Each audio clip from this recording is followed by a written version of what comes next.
Cancer होना ना होना किसी के बस की बात नहीं है, बट कैंसर डिटेक्ट होने के बाद जो आप डिसीजंस लेते हो वो आपके बस की बात है। आप लोग कीमोथेरेपी क्यों चुनते हो, आप लोग रेडियोथेरेपी क्यों चुनते हो?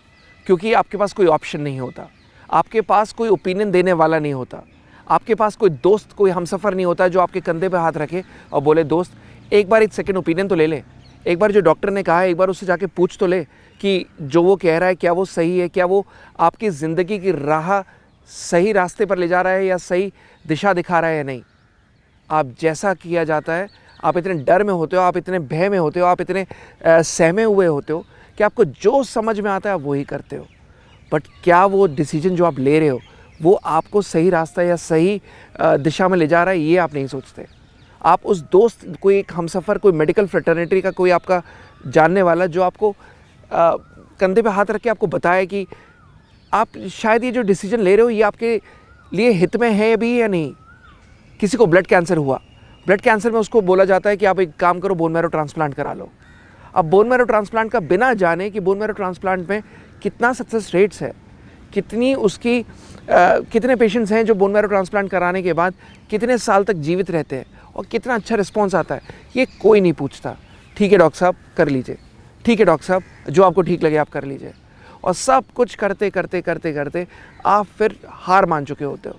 और जैसा आपने अपने दिमाग में फीड किया हुआ है, कैंसर होने के बाद बचना तो है नहीं, कैंसर होने के बाद मरना तो है ही है, तो वही चीज़ आपके दिमाग में जो एज इट इज़ फिट बैठी हुई है वैसा ही होने लगता है।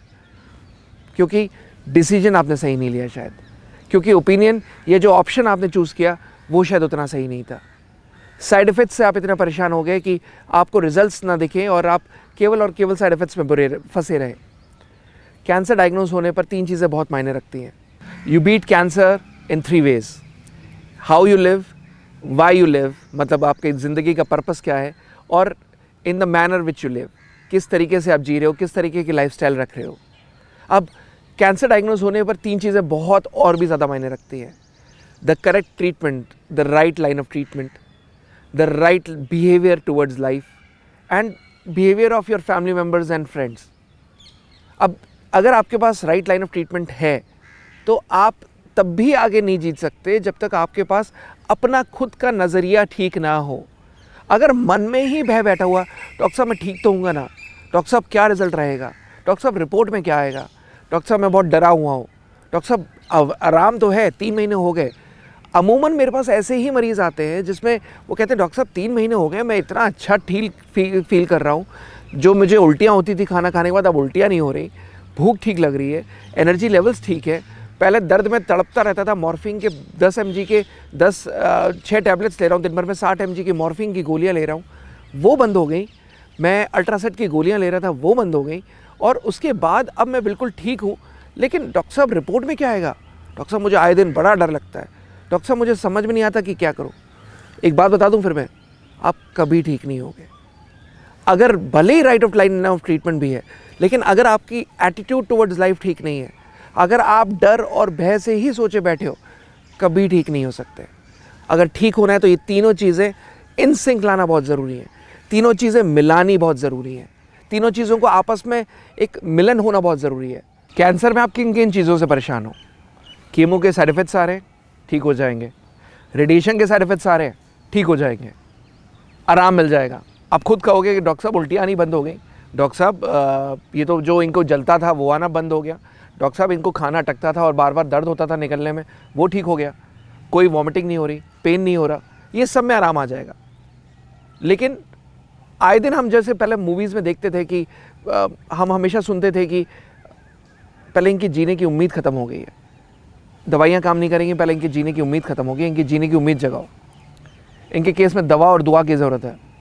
यहाँ पर आपने दवा के साथ दुआ भी जोड़ दी, बट आपने कभी समझा नहीं कि अगर किसी ने जीने की उम्मीद ही खो दी है तो दवाइयाँ भी काम नहीं करती। हम हमेशा मूवीज़ में देखते थे। आज आप समझ पा रहे हो कि क्यों उसका इंटेंशन है, क्यों उसका रीज़न है। वो इसीलिए है कि अगर दवाइयाँ भी तब काम करती हैं जब हमारी जीने की अप्रोच ठीक रहती है, जब हमारा राइट एटीट्यूड टुवर्ड्स लाइफ ठीक होता है। अगर आपने पहले ही हार मान के बैठ गए और पहले ही सोच लिया कि भाई मुझे तो बचना ही नहीं है, तो आपको कोई भगवान भी नहीं बचा सकता। और अगर आप चाहते हो कि डॉक्टर अपनी 500% लगा दे, तो वो आप तब करना है जब आपके अंदर ये उम्मीद हो डॉक्टर साहब ये इसकी विल पावर बहुत स्ट्रांग है। अगर आप 100% लगाओगे ना, मैं 500% लगाऊंगा। बट अगर आपने 100% क्या 50% लगाना है तो मैं 500% भी लगा दूं, सारा बेकार हो जाएगा। अगर आपको ठीक होना है ना तो एटलीस्ट आप 100% ये सोचना शुरू कर दो कि भाई मुझे ठीक होना है, मुझे ठीक होना है, मुझे ठीक होना है। 500% मेरा काम है काम करना कि मैं इतनी अच्छी दवाइयाँ दूँ और इतना अच्छा ट्रीटमेंट दूँ कि भगवान की दया से आपको कहीं जो आप भटकते हो, जो आपके पास ओपिनियन नहीं होता, जो आपके पास ऑप्शन नहीं होता, वो ऑप्शन खड़ा हो जाएगा, वो तैयार हो जाएगा कि हाँ डॉक्टर साहब आपने दिखा दिया दवाइयों से कि इलाज है। बट लाइफ के लिए अगर एटीट्यूड ही नहीं है जीने का तो कुछ नहीं हो सकता। राइट? अपना ख्याल रखिए।